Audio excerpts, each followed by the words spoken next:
Good evening, friends. My name is Justin Doc. I'm here with the Mavis Institute, and we are here to brew some kombucha. So I'm going to go walk through all the steps of the kombucha. You can either find it in a link below. You can find the worksheet that you can download. This is the front and back of the worksheet.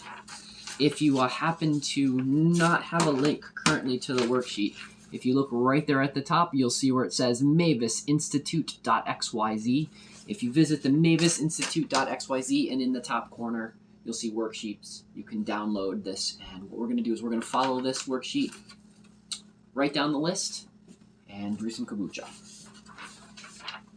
So a little background, I've been brewing kombucha now for roughly 10 years. So I've had many starters. The starter we're using today is a starter that has been specialized here in Flat Top, West Virginia, where we're located. And this starter, SCOBY is what it's called. This SCOBY has just done spectacular. And as you can see behind me, I've got some SCOBY hotels, which we'll talk a little bit about those at the end. But let's get straight on to what we need to do. So I'm going to point the camera down so you can see more of the desk than you can me. So I think that is good. I think we can see I've got most of the supplies sitting out there. So things that you're going to need is you're going to need a SCOBY or a mother starter. So as you can see, I have one in here. For those that don't know what they look like, I will pull one out so you guys can see it. So this is a nice thick one, but this is about what they look like. Put it back in there. I have some, in my case, we're using yerba mate, but you can use tea. So here is some dried tea. I have some fresh spring water. So we use the water that comes off of our mountain here. We have a flat top spring that makes very clear, wonderful water. I've had this tested. It is just absolutely spectacular spring water here on the mountain. You're going to need sugar. So if you are using if you're going to ultimately do a quart jar, and this is roughly a quart jar, you're going to need about a half a cup of sugar. So I already have a half a cup of sugar. I'll show you, I cheated a little bit already. So if you put a half a cup of sugar and then one cup of water and stir it up, of course, you know, you're warming this up and you're making a simple syrup. So this is just 1 cup of water taken to a boil with a half a cup of sugar. I stir it up so it's nice and clear, and we've got our simple syrup. This is the shortcut tactic to do that. Already have some of the tea brewing in my tea brewer, but you can brew your tea however you would seem important to you. This is just a technique that we really enjoy here. And a few other things, just so we can round up everything. We've got a fermenting cap. So if you're curious what the fermenting cap looks like, this is a fermenting cap.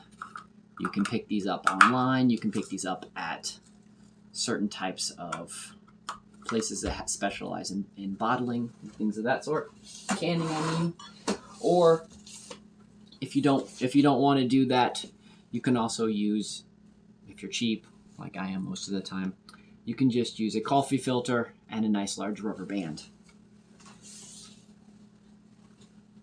The final thing I have here is if you're going to do a finishing brew, so you're going to ferment it a second time to really add good flavor, I pick up these bottles with these resealable caps, and these do a great way for long-term storage.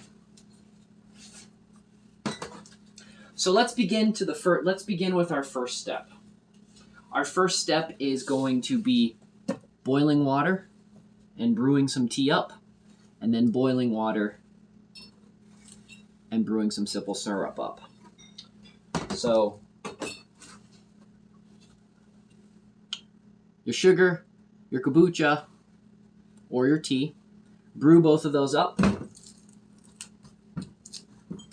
until you have that. So I'm going to move these out of the way since these are not going to be needed for the rest of this project. So we have our tea brewed and we have our simple syrup brewed up.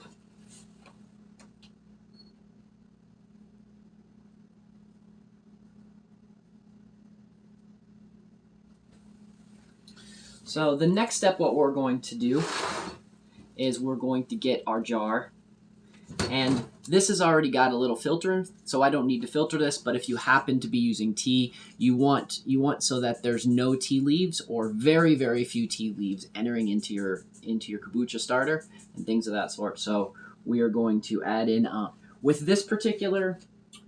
what we have here, I'm going to fill this up a little bit above halfway.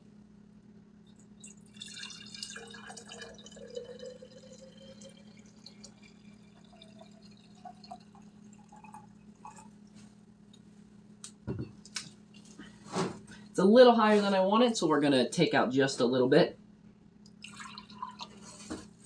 So roughly a little bit more than halfway. The reason we're doing a little bit of halfway is because we need to add roughly about a half of cup of sugar. This is a cup and a half.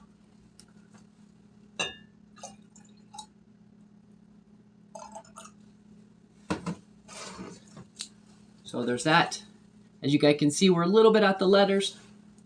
I'm going to add a little bit of this back in because it looks like I can. Perfect. Next, we're going to add in our SCOBY. And what this is as you see this is from the last brew that I made. This is a little bit of the kombucha that is from the last brew. I usually at a minimum try to add 10%. If for some reason you just have a SCOBY and you have no leftover kombucha or any of the vinegar that's making your project, that is okay. This just speeds it up. This will just make your process go a little bit quicker. But if you don't have that, it's not going to actually harm anything. So I'm going to get my spoon in here. We're going to scoop this out. I do like to inspect it to make sure that there's nothing wrong with it. This is just a little miscoloration, so that's not a big deal. There's no mold on it. It seems to be nice and firm. It seems to be nice and exactly what you want it. You want it to kind of feel like a gummy bear. So has a nice feeling of a gummy bear. Has a really, really nice vinegary smell to it. So we're going to toss that in there. This particular one looks like it wants to sink to the bottom. As you guys see, there's sometimes they stay at the top, sometimes they sink to the bottom. We're going to take the extra. We're going to pour it in there.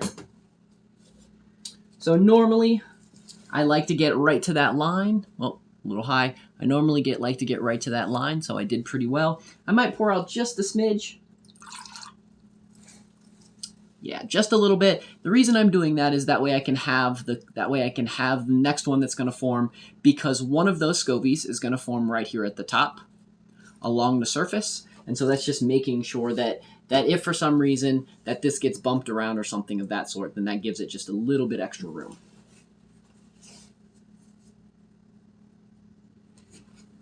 So I'm actually going to be using my fermenting lid for this scenario. So with your fermenting lid, if it's all the way down, it's sealed. Just pop it up a little bit, lets a little bit of air flow through. I put this on nice and tight. Make sure, as you guys can see, it's slightly popped up there. That means it's perfect. If you don't want to do that, I'll show you one of the hotels. This is what it'll look like if you have a hotel. That'll be just fine as well.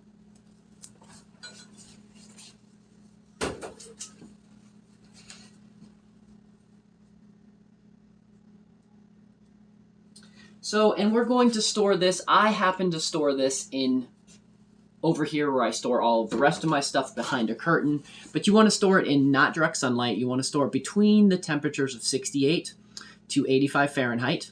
You're going to store it somewhere between 7 to 14 days. I do suggest having a straw. If you happen to have a metal straw, that would be ideal. But having a straw, stick your straw down into it and sip it up a little bit till you find the taste that you want. If you drink it too soon, it will have a very sweet taste, and it'll still have that vinegary taste, but it's still going to be very high in sugar.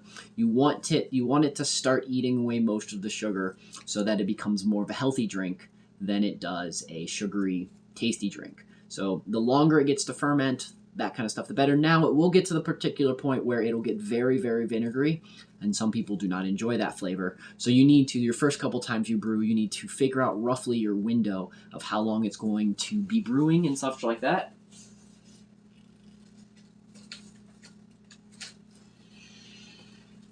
And you're going to put this away. And then if you happen to, let's say that you happen to really like the flavor, or you decide you want to add like another, maybe you want to add like a cherry flavor to your kombucha, or you want to add another thing, then after you've brewed it so it's at the particular point of you really like the flavor, I suggest getting one of these bottles, bottling this up with your kombucha, adding the amount of flavor that you're going to need. That's going to be very trial and error because each flavor is going to have something different. Then capping this. And then what I normally do, I'll tell you my little secret. What I normally do is after I cap this, I leave this outside for 1 to 2 days, and then I refrigerate it. What that does is that gives it a little bit more time to do a little bit of fermentation. It really gets in there and grabs the flavor of whatever flavoring that you've added to this, and put this in the refrigerator. And by putting it in the refrigerator, you slow down the fermentation process, and then it's a nice drink that you can enjoy. Now you might be wondering, now what happens when I'm ready to do again? Well, next time when you're ready, there'll be 1 SCOBY at the top and 1 SCOBY at the bottom. So after you brew 1, you'll be able to brew 2 next time. You'll follow all of these same steps, and you can keep brewing endlessly. Now, if you happen to get covered up and you start having way too many SCOBYs and you're not sure what you're going to do, what you can do is you can make a SCOBY hotel. So as you guys see, I have tons of them in here. I've been brewing for quite a long time. So you have tons of them in here. I'm just going to cheat and use the same lid for a second. You keep them in there. You just keep piling them in. Now, the downfall to this hotel is you don't get as much kombucha drink, but you do continuously making hotels. You do continuously making SCOBYs. You can store your SCOBYs, so if you have friends that you want to give them to, if you're just not ready to brew a whole lot, you're only looking to brew a small amount, you do the very same thing, and then you just leave this in roughly every 30 days. Just change this out with a new concoction of your tea and your water and things of that sort.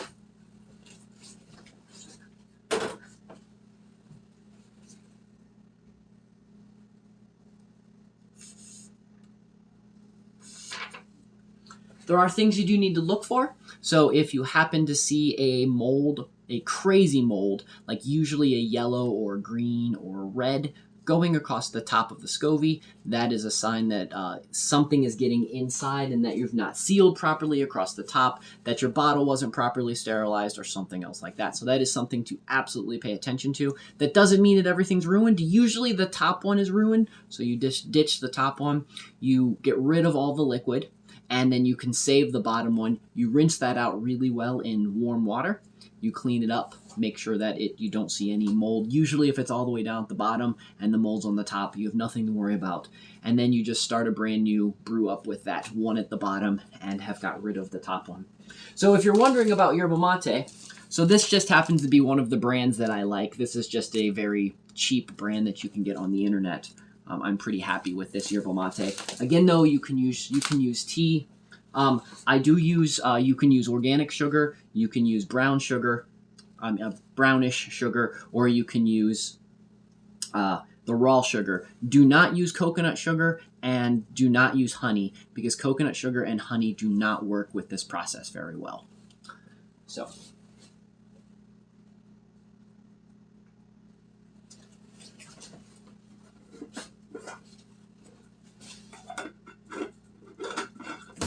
again, your final product is going to look something like this. The SCOBY's going to sit here at the bottom and hang out.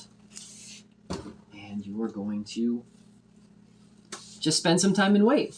Well, I hope that you enjoyed this quick little class on making some kombucha. If you need to get a hold of me, you can always get a hold of me by contacting me at mavismanor@gmail.com. Or you can, there's plenty of ways to find that you can contact me on that website that I had right there at the beginning. Or next time I'm at the library or any place else that I do my classes, you can ask me there. Absolutely feel free to ask me any questions that you have. I am more than happy to answer everything. There are no dumb questions. There's just questions that questions that haven't been answered yet. So anyways, my name is Justin. I'm with the Mavis Institute. I hope you guys have a wonderful rest of the day. And until next time, it's the Doc, and and I'm out. Adios.